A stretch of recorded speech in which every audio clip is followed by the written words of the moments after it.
सभी को नमस्कार। जय जय श्री राम, जय शिवधाम, जय चार धाम। मेरे जीवन में ये अभूतपूर्व आप सब लोगों की शुभकामनाएं और आप सब लोगों का आशीर्वाद रहा कि 23 मई 2024 से 30 मई 2024 तक मुझे अपनी टीम के प्रिय अमित और प्रिय उत्तम के साथ चार धाम यात्रा करने का सौभाग्य मिला। इस चारों धाम की यात्रा में 23 तारीख की प्रातः 6 बजे हमने भगवान का नाम लेके मुजफ्फरनगर की माटी को चरण स्पर्श करके यात्रा प्रारंभ की और अपने बहुत सारे व्यापारिक काम भी हमने इस यात्रा में किए। जो चारों धामों में हमारा व्यापार रेशो एडवर्टाइजिंग का फैला है, उसको भी हमने पूर्ण श्रद्धा, सम्मान, आदर के साथ पूरा किया। संक्षिप्त में 23 तारीख को प्रातः 6 बजे हमने देवबंद, देहरादून, विकासनगर होते हुए रात्रि पड़ाव PWD डाक बंगले में बरकोट में किया। अगले दिन 24 मई को प्रातः 6 बजे माँ यमुनोत्री को नमन करते हुए अपनी यात्रा आरंभ की और हम माँ यमुनोत्री के दरबार में लगभग पैदल चल के दोपहर 12 बजे पहुँचे, जहाँ हमने गर्म कुंड में स्नान करके ध्यान पूजन करके माँ यमुनोत्री के दर्शन किए, नमन किया, प्रणाम किया, आशीर्वाद लिया, प्रसाद पाया और वहाँ के महंत श्री के साथ चर्चा की ताकि तीर्थ का विकास हो सके। इसी प्रकार शाम को वापस हम पुनः बरकोट उसी PWD के डाक बंगले में आके रात्रि विश्राम किया। तीसरे दिन 25 मई को प्रातः 5 बजे हमने अपनी यात्रा गंगोत्री के लिए शुरू की और माँ गंगोत्री को नमन करके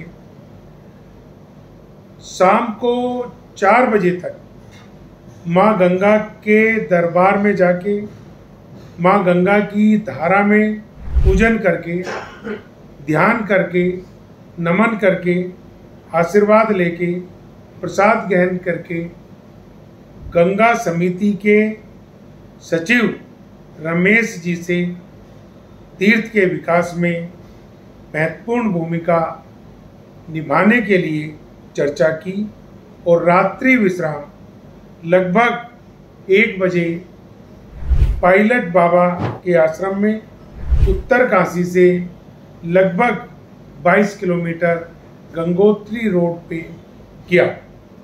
आश्रम में बेहद थकावट से परिपूर्ण सुंदर नींद आई और इस तरीके से तीसरे दिन की यात्रा हमारी पूरी हुई। चौथे दिन उत्तर काशी, गढ़वाल, ऋषिकेश के काम करते हुए व्यासी होते हुए हेमवती नंदन बहुगुणा यूनिवर्सिटी के एकेडमिक गेस्ट हाउस में रात्रि विश्राम किया। ऋषिकेश में यात्रियों की काफ़ी भीड़ थी, सड़क पे जाम था जहां लगभग 2 घंटे लगे। उसके बावजूद भी यात्रियों को और प्रशासन को और पुलिस को हमने और हमारी टीम ने भरपूर सहयोग किया ताकि ट्रैफिक तेज़ी से चल सके। यूनिवर्सिटी में जाके हमने रात्रि में कुछ अध्ययन किया और अध्ययन करने के बाद विश्राम किया। इन 4 दिनों में 23, 24, 25 और 26 को मैंने किसी भी दिन रात्रि भोज न करके हल्दी से पका हुआ दूध पिया और गहरी नींद ली। 5वें दिन 27 मई को हमने केदारनाथ जी को नमन करके, माँ गंगा को नमन करके, माँ यमुना को नमन करके यात्रा आरंभ प्रातः 5 बजे कर दी और रात्रि को हमने गुप्त काशी में जाके टेंट में विश्राम किया।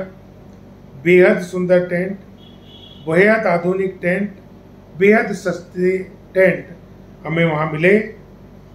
अगले दिन रात्रि विश्राम बिल्कुल नदियों के, पहाड़ों के, झरनों के बीच में स्थित टेंट का आनंद लिया और इस तरीके से 5वें दिन की यात्रा हमारी पूरी हुई। 6ठे दिन हमने अपनी यात्रा प्रातः 6 बजे आरंभ की।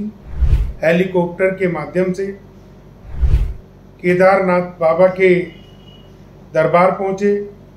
वहाँ चलती नदी की धारा में, ठंडे जल में भरपूर आनंद किया और भरपूर आनंद करते हुए मंदिर के मुख्य व्यवस्थापक श्री रमेश त्रिपाठी जी के माध्यम से भगवान के दर्शन, भोग, पूजा अर्चना करके प्रसाद और आशीर्वाद ग्रहण किया। लौटते समय ऑक्सीजन की कमी के कारण केदारनाथ में कुछ अस्वस्थता आई, जो हेलीकॉप्टर से वापस नीचे गुप्त काशी तक आते आते लगभग ठीक हो गई और गुप्त काशी से हम लगभग 3 बजे शायद चले।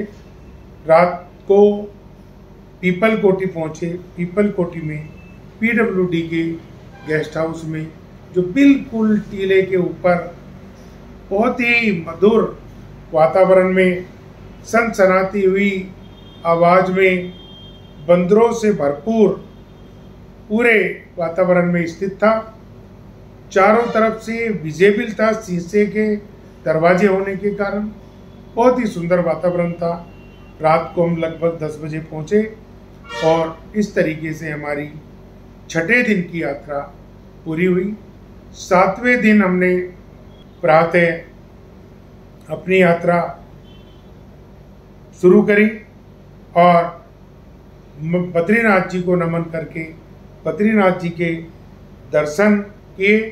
तीर्थ के विकास हेतु प्रधानमंत्री जी द्वारा किए गए अनेक कार्यों का अवलोकन किया एक तीर्थयात्री की तरह और भगवान के दर्शन करके, मत्था टेक के, भोग लगा के, आशीर्वाद लेके, वहाँ के धर्माचार्य जी को नमन करके और जो विकास कार्य वहाँ हो रहे हैं उनके बारे में और ज़्यादा विकास हो उस पर चर्चा करते हुए हमने अपनी बद्रीनाथ जी की यात्रा पूरी की। रात को लौट के हम पीपल कोटी ही वापस आ गए और पीपल कोटी के उसी PWD के गेस्ट हाउस में रात को रुके। इस प्रकार हमारी 7 दिन की यात्रा पूरी हुई।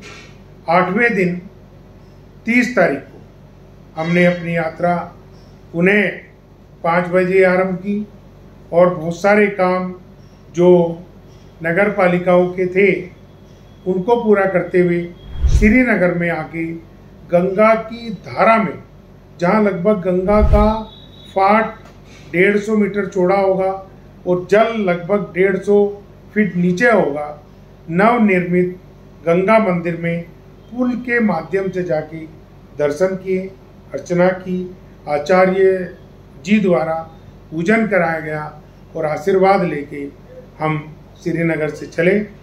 श्रीनगर से चल के हम पौड़ी के बाद कोटद्वार, नजीबाबाद बिजनौर आदि स्थानों के काम करते हुए रात्रि लगभग 9:30 बजे मुजफ्फरनगर वापस आए। मैं अपनी इस यात्रा को आप सब लोगों को समर्पित करता हूँ, अपने पूर्वजों को समर्पित करता हूँ, आने वाली पीढ़ी को समर्पित करता हूँ, देश के प्रत्येक व्यक्ति को समर्पित करता हूँ, ताकि मैं भी 144 करोड़ के इस देश में राजनीति का स्तंभ बन के बिना स्वार्थ के देश के महानतम लोगों की तरह, विश्व के महानतम लोगों की तरह जन जन की सेवा कर सकूं, जन जन की सेवा।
मेरे भाइयों व बहनों, आप सभी को नमस्कार, शुभकामनाएं।